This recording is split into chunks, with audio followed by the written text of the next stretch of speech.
akkam fuuni ni argita.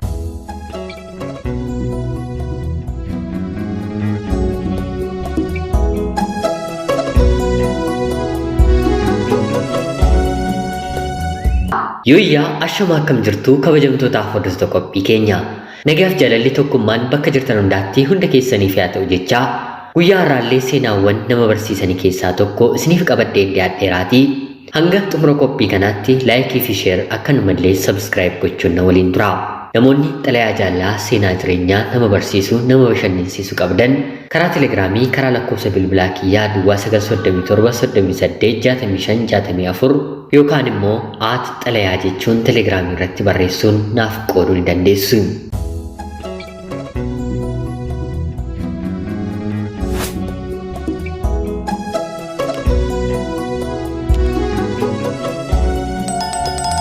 Gara seenaa kiyyaatti toon seeniin dura daa'imni Heeven erga gudeedamtee booddee ni dhaabbata jennee waa'ee gudeeddaa fi ajjeesaa daa'immanii iyyaa turrus iyyaa oollus haa ta'utii garuu dhimmi kuni sanuu itti caalaa dhufe malee bakka itti hir'ate hin qabu. As bakkan jiraadhu magaalaa Direedawaa keessatti guyyaa 4 dura daa'imni waggaa 12 kuni haadhaaf abbaa ishee jalaa bakka deemte ni dhabamte. Maatiin oliif gadi barbaaduu jalqabanii toora feesbuukii fi telegiraamii garaa garaa irratti daa'ima keenya nuuf barbaadaa jechuun iyyachuu ni jalqabu. Kana gidduutti otoo barbaadanii dargaggeessi tokko yeroo yerootiin dhufee waan ishee gaafatuuf tarii mana isaanii yoo deemte jedhamee gara mana maatii dargaggeessa kanaatti dargaggeessa na gaafachuuf ni deemama. Dargaggeessi kun umriidhaan waggaa 17 yookiin immoo 18 nama ta'udha. Maatiin daa'ima kana argiteettaayii jedhanii yeroo gaafataniini maatii kanaaf dargaggeessi kun deebiin taane deebisaafi. Kanaan isaanis aaranii poolisii qabatanii dargaggeessa kana qabsiisu. Manni maatii dargaggeessa kanaas akka sakatta'amuuf mana murteerraa battala waraqaa eeyyamsiisanii gaafa seenan haala sukkanneessaan ajjeefamtee gudeedamtee daa'ima kana siree jala kaa'amee ni argamti.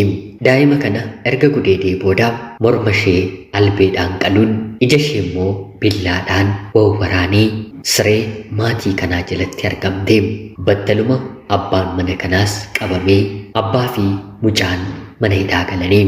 Daa'imni xiqqoon mana barumsaa Abuna Gorgoriyoos barattu kun naannoo addaa magaalaa Direedawaa Aliyyii jedhamtutti bifa kanaan ajjeefamtee argamte. Baay'ee kan nama gaddisiisu yeroo ammaa kanatti waan hin taanetu biyya keenya keessatti gaggeeffamaa argamaa dhagahamaa jira. Manni murtee sirrii namoota akkanaa irratti gaggeessu yoo baate kunoo akka kanaa babal'achaa gudeeddaan duuti daa'immanii bifa kanaan itti fufaa deema. Waa'een dhimma Heeven furmaata otoo hin argatiin kunoo ammallee kan daa'imni gara biraa bifa sukkanneessaan ajjeechaan ittuma fufeera. Ani garuu akka yaada kiyyaatti dhimmi kun duras dhibee otoo hin taane amma miidiyaa irratti ba'uu waan jalqabeef qofa hundumtuu miidiyaatti dabarsuu jalqabee jedhee yaada. Kana jechuun tilmaamaa ijoolleen daa'immanii guyyaa guyyaatti gudeedaman dubartiinis dhiirris lakkoobsa hin qabu. Rabbi biyya keenyaaf dhiifama godhee balleessaa cubbuu akkanaa keessaa nu haa baasu.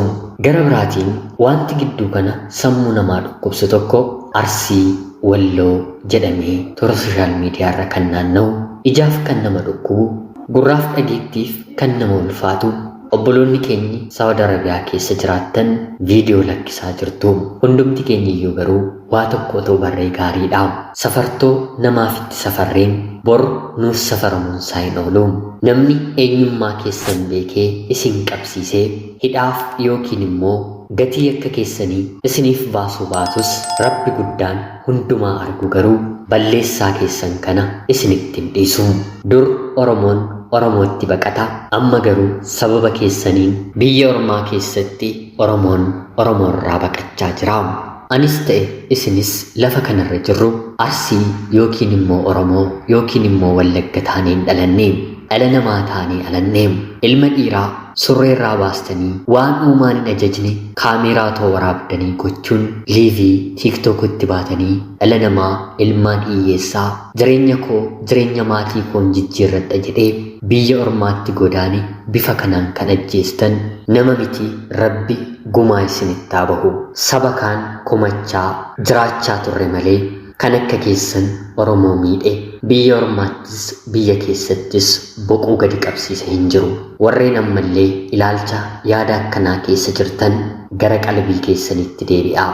Namni nan argu bakka kanatti garee haga kanaa qabna, namni biyya akkanaa yoo dhufe akkana goona jettanii kan yaaddan namni yoo isin arguu baate rabbi isin argaa. Kanneen keessaa sammuu qabdan rabbiin heddan, amantaan keessan islaamas kiristiyaanas ta'e fuuldura rabbiitti sagaddanii waaqayyoon kadhattan rabbiin sodaadhaa. Adaraa keessan rabbiin sodaadhaa. Maatii ijoollee kanaaf yaadaa, lubbuu ijoollee kanaaf yaadaa. Tarii isin biyyi ormaa isinitti tolee quuftanii jireenya qananii keessa taatanii kanaan jirtu ta'a. Haa ta'uutii garuu lubbuun isin ati Arsiidha, ati Walloodha jettaniitti qoostani kuni rakkattee biyyaa baate obbolaa barsiistu, haadha abbaa gargaartu, ijoollee guddistu, haadha manaa jiraachistu qabdi. Dhalaas taatee dhiira gochaa kanarratti hirmaachaa jirtu. Ijji namaa si argaa hin jiruutii ija rabbiif jedhii qalbii kee deebifadhu. Yoon deebifadhu jette har'a tarii irra keessa gortee ta'a. Bor garuu na amanii rabbi gumaa sitti baha. Dararri biyyi ormaa hanqateeti. Darara kanaaf dabarsitanii wallaattu. Otuu Oromiyaa keessatti wal dhabdanii wal loltanii daangaa irratti lafa irratti wal loltanii jedhama. Biyya namaa biyya ormaa biyya ari'atamaa jiraattan biyya jiraachuuf eeyyama hin qabne keessatti akkana wal gochuun keessan nama qaanfachiisa. Viidiyoowwan kana yeroo ijji koo arge otoo afaan Oromiffaa hin dhaga'u hin dubbadhu ta'ee baay'een hawwe. Tasa gonkumaa yakka akkanaa ija kootiin argeen beeku. Kanneen kana gootan rabbi isinitti haa araaramu. Egaan jaalatamtootaaf hordoftoota qophii keenya wanti kun miira guddaa keessa nama galcha. Hanga dandeessan Arsiis, Baalees, Walloos, Wallaggaas, Harargees, Jimmaas, Ilubaaboor, Shawaas eessayyuu yoo taatan maaloo kan qalbii qabdan namoota gochaa kana raawwatan kan beektan hiriyoota naannoo kanaa kan qabdan yoo ta'e qalbii isaaniitti akka deebi'aniif gorsaa. Odeeffannoon haala yeroo kana kan fakkaatu yeroo ta'u amma immoo gara seenaa guyyaa irraatti isin dabarsa.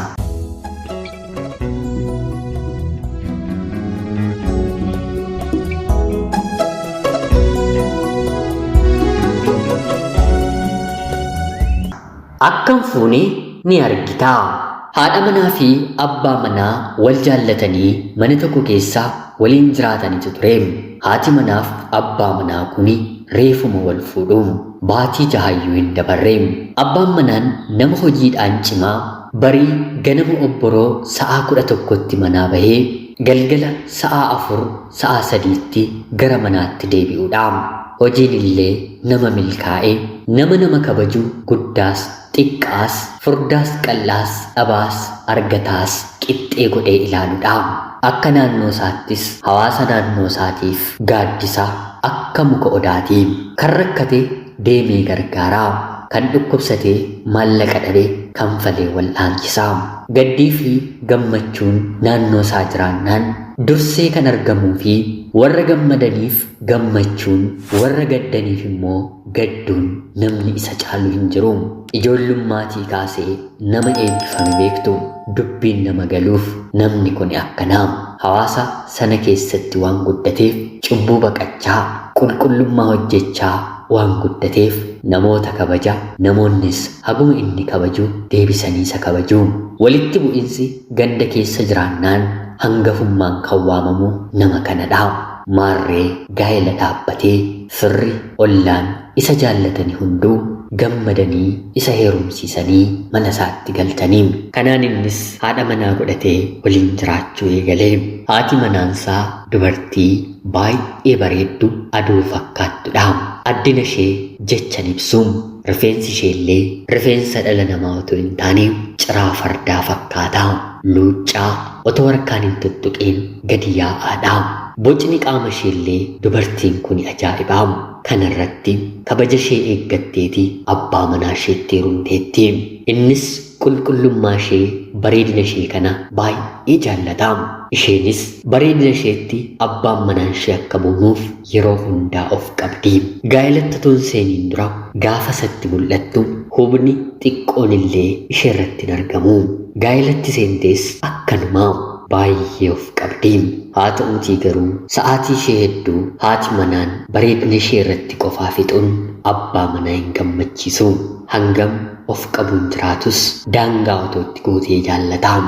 Kanaan hojii mana keessaallee hojjetachuuf nyaata, uffata, qulqullina mana keessaa qixeessuuf haati manaan yeroo dhabdu dubartii gara biraa gargaartuu qacaratte. Abbaan manaanis isaa fi ishee qofa dadhabuu isheetti baay'eetti gaddus jireenya gaarii waan jiraatuuf otoon mormiin fudhate. Yeroo hedduu ilmi dhiiraa haati manaan ilmaan hin guddistu hojii gara biraa hin qabdu yoo ta'e mana keessaa isheema qofa arguu barbaada. Waan barbaadan dubbachuuf akka barbaadanii ta'uuf yeroo qofaatti qaban bara jireenya isaanii keessatti yeroo muraasa qofaadha mitiire haati manaan otoo jirtuu gargaartuu gara biraa dabalachuun ishee hagas gaarii ta'ee keessa isaatti mul'atu. Harka isheerraa nyaachuu, harka isheerraa dhuguu, harka isheetaan karaa hundumaa kunuunfamuu barbaada ture. Kanaan isheenis hojjettuu galfattee sa'aatii qabdu hunda bareedina ishee irratti qofa xiyyeeffachuu eegalte. Akka carraa ta'ee dibatni guyyaa guyyaadhaan bittu, shittoon, uffanni isheen fayyadamtu tokkoon isaayyuu hojjettuu mana kanaaf miindaa ishee baatii tokkodha. Haa ta'uutii garuu hunduu hiree isaatti gammadeema hojjeta mitiire. Kanfaltii kanfalamuuf hojjettuu kanaafillee gahaa waan ta'eef ganama haga galgalaatti halkanillee yoo hafe kaatee hojjettuun kuni hojii mana keessaa sirriitti bareechitee qabdi. Yeroo haati manaan qofaatti jirtu sireerree seeraan hin hafattu. Wanta ganama arge galgalas deebi'ee arga ture. Hojjettuun kuni erga dhuftee booddee garuu haalonni kuni jijjiiramanii manni isaa itti toluu jalqabe. Kanaan abbaan manaanis hojii harka isheedhaatii hojjettuu kana jajuu jalqaba. Kana jechuun qulqullinni mana isaa kan kaleessaarra har'a bareedaa tolaa waan ta'eef jajuu isaa kana garuu haati manaan hinaaftuu waan taateef hin jaallattu. Kanaan otoo jiranii guyyaa tokko hojjettuun manaa hojii mana keessaa dalagaa otoo jirtu bishaan kan itti buusan yookiin harkaa bu'ee lafatti cabuun bishaan keessa jiru immoo mana guutuutti faca'uun uffataa fi fuula haadha manaatti illee nam'ee. Abbaan manaan ni taa'aa ture. Haati manaan akkam bishaan natti facaaste jettee gargaartuu hojjettuu isheetiin kaballaadhaan rukutte. Yookiin kun gatii hamma kanaan waan bitamuuf mindaa kee baatii lamaas hin argattu jetteeni. Dhimmi hojii, dhimmi gargaartuu haadha manaadhaan ilaallatus abbaan manaan garuu hanga kanaatti hojjettuun manaasaa yeroo miidhamtu arguu waan hin feeneef isa ishee rukutteef carraatu siif ishee bakka garaagaraa kaa'e malee atiif isheen garaagarummaan qabdanii dhala namaa rakkatee mana kee dhufe akka tasaa meeshaan kun waan na cabeef akkam rukuttaa jedhee isheetti dheekkame. Kanaan haati manaas ka'ikaa hojjettuu manaa kaleessa dhufteef jedhii na rukutikaa na reebikaa jettee itti kaatee. Lammaffaas abbaan manaan itti fufuun mana kana kan qabee jiru si'i otoo hin taane isheedha. Mindaa ishee hinumaa har'aa kaastee itti dabaluufii qabda malee dhimmatti gatii meeshaa kanaa kanfalchiistuunii hin qabdu jedhee isheetti dubbate. Yeroo kana haati manaan baay'ee itti aaruun akkam gara ishee gortee natti dubbattaa ani barsiif haadha manaa keedha jettee aariidhaan yeroo abbaa manaatti dubbattu atis dubartiidha isheenis dubartiidha. Carraa buddeenaatu garaagara isin godhee isheenis akka kee bareeddee dibattee of qabdee otoo ooltee baay'ee itti tolaa. Haa ta'uutii garuu buddeenatu gadi jettee akka jiraattu ishee taasisee bor anis atis bakkatti kufnuun beeknu. Kanaaf mirga namummaa ishee maallaqa hojjettee argattu dhorkuun hin qabdu jedhee ammas itti dubbate. Haati manaan ittuu aaruudhaan hamma kanaa yaaddaa fi taanaan maaliif hin fuutuu jettee deebisteefi aarii lola keessaa waan jiraniif abbaan manaan otoon si dura ishee beeka ta'ee maaltu isheetti hir'ataa siin ol yoo taate malee sii gadi hin taatu. Mee ilaalimee qulqullina mana kanaa akka isheen itti qabdu ittoo isheen hojjettee na nyaachistu. Erga isheen mana kana hojjechuu jalqabdee boqonnaa guddaan argadhee hiriyoota koo yoon fidadhee dhufe wanti mana kana keessaa na qaanessu hin jiru. Fuulduraa gad ubaatti qixeessitee na eegdii jedhee isheetti dubbatee yeroo kana haati manaan aariidhaan galgala kana manaa baatee deemtee warra ishee bira dhaqxee waan ta'es isaanitti yeroo haasoftu gorsa maatii ishee dhagahuu diddee guyyaa 2-3 mana maatii ishee bultee abbaan manaan guyyaa 3ffaa booddee kottu mana keetti deebi'ii jedhee gaafataanii yeroo kana isheen hojjettuu mana kee baasiitii nan dhufaa jettee yeroo deebistu rakkoon qabu nan baasaanii ati garuu mana keetti galii jedhee kadhateenii yeroo kanatti isheen guyyaa 3 kana anaan dhiistee ishee waliin kan bulte akkan ishee jajjitaanaan maal gochaa akka turte maattiin beekaa jettee yeroo gaafattuuni abbaan manaan maalis yoon godhe ani mana kootiin baanii kan manaa ba'e si'ii jedhee deebiseefi deebiin kun haadha manaadhaan aarsaa hin dhufuu hin deebi'uu jettee diddeenii torbee tokko eegee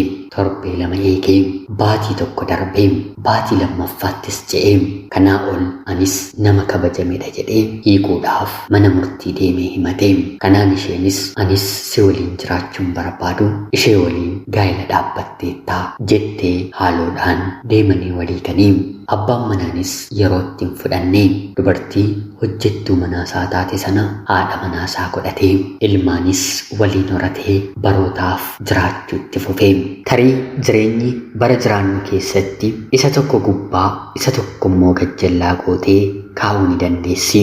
Haa ta'uutii garuu hundumti keenyiyyuu sammuu dhala namaadhaan yaanna taanaan inni dhiiraas dhiiruma waa kabiraan qabu isheen dubartiis dubartiima waa kabiraan qabdu bu'aa bayii carraa jireenyaa keenyatu har'arra nu kaa'ee hojjettuu gargaartuu manaa godhattee mana kee keessa har'a kan hojjechiistu borimmoo dabareedhaan tarii hojjettuu mana ishee taatee mana hojjettuu manaa kee hojjechuu dandeessaa. Yoo isheedhaaf hojjechuu baatte nama biraaf dalaguu dandeessaa. Kan nama ajaa'ibu immoo hundumti keenyiyyuu addunyaa kanarra jirru nama gargaaruuf namaaf hojjenna malee mataa keenyaaf kan hojjennu tokko lama taanu tarii miindaan kanfaltii argannutu garaa garadha. Gosa hojii hojjennutu tokko guddaa tokko gajjallaa godhee kaa'a malee hundumti keenyiyyuu namaaf hojjenna jechuun ni danda'ama. Namni nu hojjechiifatu akka nu miidhu hin barbaannu mitiiree kanaaf nutis warra hojjechiifannu dhala namaadha jennee miira dhala namaadhaan yaannee fi hojjechiifachuu qabna. Warreen hojjennus gargaaraa ta'anii garlus keessi keenyi qulqullummaa akka qabaatuuf jaalannee waan hojjennu garaa keenya guutuudhaan haa hojjennuun dhaamsa kiyyaa.